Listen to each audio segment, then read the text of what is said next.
এটা তো দোষ চরিত্র তালিকা করে আপনার চরিত্রে কোনো সমস্যা নেই, কোনো জমা পড়ছে কিনা। আসসালামু আলাইকুম বন্ধুরা, আমি আপনাদেরকে বলছিলাম ক্রাউন এক্সক্লুসিভ ওয়্যারস লিমিটেডের অনেক বিষয় নিয়ে কথা বলছিলাম আপনাদের সাথে।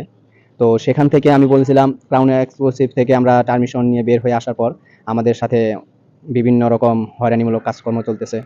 তো এই বিষয়টা নিয়ে একজন নিজেই ভুক্তভোগী আমাদের সাথে কথা বলতে চায়, উনি সরাসরি সাক্ষাৎকার দিতে চায়, ওনার সাথে কিছু কথা বলতে চাই, দেখি উনি কি বলেন।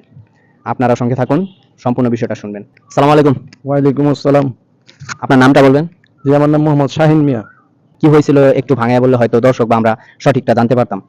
আমাদের থানায় একটা নোটিশ পাঠানো হয়েছে, আমাদের কাছে স্যারে বলছে, তারপর কথা বলছে আমার সাথে, তার রেকর্ডিংটা একটু শুনেন। তো শ্রমিকদেরকে হয়রানি করতেছে এটা তো মুখে বলছি এতদিন, হয়তো কেউ বিশ্বাস করছে, কেউ ফানি হিসেবে সেটা অন্যদিকে নিয়ে যাওয়ার চিন্তা ভাবনা করছে। তো এখন রেকর্ডিংটা শোনার পর ওসির নাম্বারও আছে ওনার কাছে, পাশাপাশি রেকর্ডিংটাও আছে, হয়তো আমরা শোনার পর বিষয়টা অন্তত একটু হলে বিশ্বাস করতে পারবো। কেমন? রেকর্ডিংটা বের করুন। ওকে শাহিন, শাহিন ভাই, নকলা থানা থেকে দারোগা নুরুল ইসলাম। আমার নাম কি শাহিদ বেগম। বাড়ি পাইছি। আপনি আমার নাম্বার কই পেলেন? আরে বাবা, আমি যারা বলতেছি ঠিকানা সঠিক আছে কিনা। হ্যাঁ হ্যাঁ থাকেন কি মাওনা শ্রীপুর গাজীপুর? হ্যাঁ হ্যাঁ ওটা কি করেন? হ্যাঁ চাকরি করি কিসে? ওইটারে। পুলিশ আপনার নাম দেখছিল না, তাহলে আপনার নাম দেখে না পুলিশ পাইলে যাবে। ওই থেকে একটা কাগজ আছে, মানে কিসের কাগজ দিয়েছে? দুশ্চরিত্র তালিকা দিতে আমার এই থেকে কেন কেন বাড়াই। তো আপনারা শুনতেই পারতেছেন, দুশ্চরিত্র। শ্রমিকরা কোনো কিছু না করার পরেও শ্রমিকদেরকে দুশ্চরিত্র বলে আমাদের গ্রামে যদি এইরকম নোটিশ পাঠানো হয়, তাহলে এই জায়গায় কি আমাদের মান সম্মান হানি হয় না? অবশ্যই হয়। তো আমি মাননীয় প্রধানমন্ত্রীর কাছে রিকোয়েস্ট করব, বাড়িতে আমাদের বাবা মা থাকেন, আমাদের গার্জিয়ান থাকেন, ওনারা যখন শুনতে পারবেন বা শুনতে পারছে যে আমরা দুশ্চরিত্র, আমাদের নামে থানায় নোটিশ গেছে, অবশ্যই শ্রমিকদের বাবা মারা চিন্তায় থাকবেন, দুশ্চিন্তা করবেন এটা করাটা কি ঠিক হয়েছে কিনা সেটা আমি।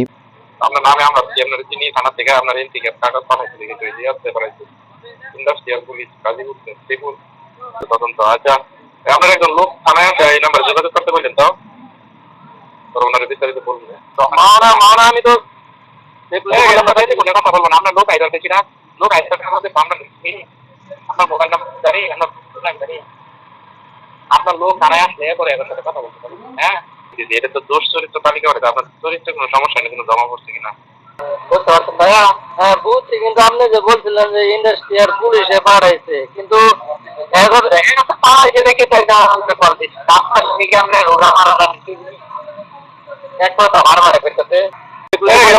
কথা বলবো না, আপনার লোক আইডার দেখি না, লোক আইডার আমাদের আমরা আপনার মোবাইল নাম্বার জানি, আপনার জানি, আপনার লোক থানায় আসলে পরে এবার সাথে কথা বলতে পারবেন। হ্যাঁ, আমরা যদি আজকে ন্যায্য বিচারটা না পাই, হয়তো আজ না হয় কাল আমাদের মতো আরো শ্রমিকরা অন্য কিছু করতে গিয়ে আরো বড় ধরনের বিপদে পড়তে পারে। তাই বলবো, এর পিছনে যে বা যারাই আছে তাদেরকে খুঁজে বের করে তাদের দৃষ্টান্তমূলক শাস্তি দেওয়ার অনুরোধ জানাচ্ছি। মাননীয় প্রধানমন্ত্রীর কাছে বিশেষ করে অনুরোধ জানাবো যেন এগুলি তদন্ত করে দেখেন। আমরা খেটে খাই, চুরি করে খাই না। 5 তলা বা 10 তলা বিল্ডিং ওঠানোর জন্য আমরা কাজ করি না, পেটের দায়ে কাজ করি, ফ্যামিলি বা বাবা মাকে নিয়ে সুন্দরভাবে চলার জন্য কাজ করি। আমি আশা করব যেন মাননীয় প্রধানমন্ত্রী আমাদের দিকে বিন্দু পরিমাণ হলেও ফিরে তাকান। আমার ভিডিওগুলি আপনি ফেসবুক বা ইউটিউবে দুইটাতেই পাবেন। আমি সবকিছু তুলে ধরবো। একজন আসছে, আরো 4-5 জন আছে, ওনারা আমার সাথে শেয়ার করার চিন্তা ভাবনা করছে, কথা বলছে। আমি আশা করব যেন সম্পূর্ণ বিষয়গুলি আপনাদের মাঝে তুলে ধরতে পারি। ধন্যবাদ। আসসালামু আলাইকুম। অল্প রেকর্ডিং শোনাইছি, আপনারা যদি শুনতে চান আমার কাছে সম্পূর্ণ রেকর্ডিং আছে, সম্পূর্ণ রেকর্ডিংও শোনানোর জন্য আমি প্রস্তুত আছি।